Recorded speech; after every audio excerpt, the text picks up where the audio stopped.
అప్పుడెప్పుడో 2024 నవంబర్లోనే విశ్వంబర షూటింగ్ పూర్తయింది.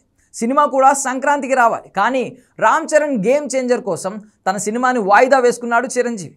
దాంతోపాటు సినిమాలో కొన్ని విజువల్ ఎఫెక్ట్స్ కూడా బాగోలేవని మరోసారి దాని మీద రీవర్క్ చేస్తున్నారు.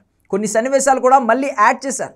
సెకండ్ హాఫ్లో కనెక్టివిటీ మిస్ అవుతుందని ప్రత్యేకంగా మళ్ళీ 2-3 సన్నివేశాలు ఈ మధ్య షూట్ చేశారు. అయితే ఈ సినిమా అనౌన్స్ చేసినప్పుడు వచ్చిన బజ్ టీజర్ విడుదల తర్వాత కనిపించట్లేదు అనేది కాదనలేని వాస్తవం. సినిమాలో విఎఫ్ఎక్స్ మరీ దారుణంగా ఉన్నాయని, ఇంత అడ్వాన్స్డ్ టెక్నాలజీ ఉన్న టైంలో కూడా ఏదో తూతూ మంత్రంగా గ్రాఫిక్స్ పూర్తి చేయడం అభిమానులకు అస్సలు నచ్చడం లేదు. చిరంజీవి వరకు ఈ కంప్లైంట్ వెళ్ళింది. అందుకే ఆయన కూడా రిలీజ్ లేట్ అయినా పర్లేదు కానీ క్వాలిటీ అవుట్పుట్ కావాలి అన్నాడు. దానికోసమే సమ్మర్ కూడా కాదని మరో రిలీజ్ డేట్ కోసం వెళ్తోంది విశ్వంబర. నిజానికి మే 9న ఈ సినిమా విడుదల చేయాలి అనుకున్నారు. షూట్ కూడా అయిపోయింది. పోస్ట్ ప్రొడక్షన్ కూడా వేగంగా జరుగుతోంది. గ్రాఫిక్ వర్క్స్ కూడా నడుస్తున్నాయి. అనుకుంటే సమ్మర్లో విశ్వంబర సినిమాను విడుదల చేయొచ్చు. కానీ రిస్క్ తీసుకోవడానికి చిరంజీవి అస్సలు సిద్ధంగా లేడు. ఎందుకంటే ఈయన గత సినిమా భోలా శంకర్ దారుణంగా నిరాశపరిచింది.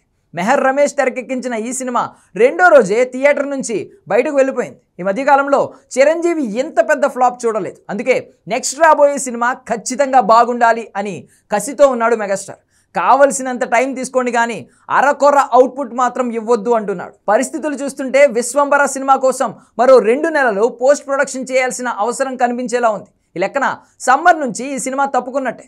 మరి కొత్త రిలీజ్ డేట్ ఎప్పుడు అని అభిమానులు ఎదురుచూస్తున్న సమయంలో అదిరిపోయే డేట్ పట్టుకున్నారు చిరంజీవి.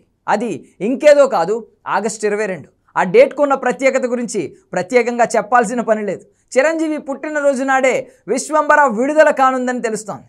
దీనికి సంబంధించిన అధికారిక ప్రకటన త్వరలోనే రానుంది. ఇందులో త్రిష మెయిన్ హీరోయిన్గా నటిస్తుంటే సురభి, అషికా రంగనాథ్ వంటి వాళ్ళు కీలక పాత్రలు చేస్తున్నారు. దాదాపు 30 ఏళ్ల తర్వాత చిరంజీవి సినిమాకు కీరవాణి సంగీతం అందిస్తున్నాడు. మరి ఈ సినిమాతో చిరంజీవి మళ్ళీ హిట్ కొడతాడా లేదా అనేది చూడాలి.